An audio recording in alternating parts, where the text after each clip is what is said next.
Latin Bangla football টুর্নামেন্টে অংশ নিতে বিশ্বকাপে খেলা দুই ফুটবলারকে নিয়ে দল সাজিয়েছে ব্রাজিল। এছাড়াও আছে নেইমারের ক্লাব সান্তোসে খেলা দুই ফুটবলার। শক্তিশালী দল নিয়ে বাংলাদেশে এসেছে আর্জেন্টিনাও। এদিকে টুর্নামেন্টের ক্লোজিং সেরেমনিতে থাকবেন ব্রাজিলের হয়ে বিশ্বকাপ জেতা কাফু ও মারাডোনার সতীর্থ কানেজিয়া।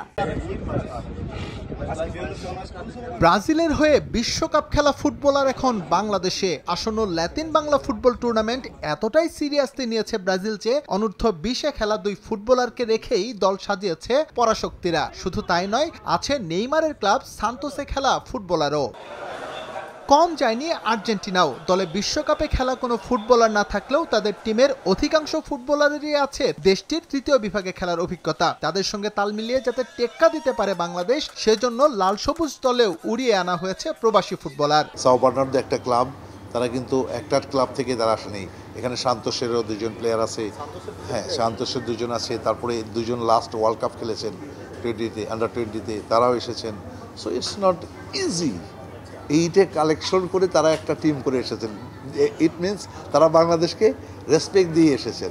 এই টুর্নামেন্টের ক্লোজিং সেরেমনিতে বসবে তারার মেলা। ব্রাজিলের হয়ে বিশ্বকাপ জেতা অধিনায়ক কাফুর পায়ের ধুলো পড়বে জাতীয় স্টেডিয়ামে। তার সঙ্গে থাকবেন আর্জেন্টাইন কিংবদন্তি ম্যারাডোনার সতীর্থ কানেজিয়া, যাদের সঙ্গে সরাসরি দেখা ও কথা বলার সুযোগ থাকবে ভক্তদের। জিনেদিন জিদান আসছেন, মেসি এসেছেন, রোনালদিনহো এসেছে, তারপরে যে বাস পাখি এসেছে, মার্টিনেজ। তো এদের সাথে কিন্তু সাধারণ দর্শক কখনো মিট করতে পারেনি, বাট আমি কিন্তু কাফু কানেজিয়ার সাথে ডিরেক্ট মিট করার একটা ব্যবস্থা করেছি আমাদের দর্শকদের জন্য, যারা গ্যালারিতে টিকিট কাটবেন অনেস্টলি, যেটা তাদের থেকে আমরা প্রতিদিনই 10 জন করে মানে দর্শককে বেছে নেব, আপনার সরাসরি কাফু কানেজিয়ার সাথে মিট করতে পারবো। আমরা মিট আপের ব্যবস্থা রেখেছি। টুর্নামেন্টকে আকর্ষণীয় করতে দ্বিতীয় ম্যাচে থাকবে নগর বাউল জেমসকে নিয়ে জমজমাট কনসার্ট। এছাড়াও ওপেনিং ও ক্লোজিং এ থাকবে আরো বিশেষ প্রোগ্রাম।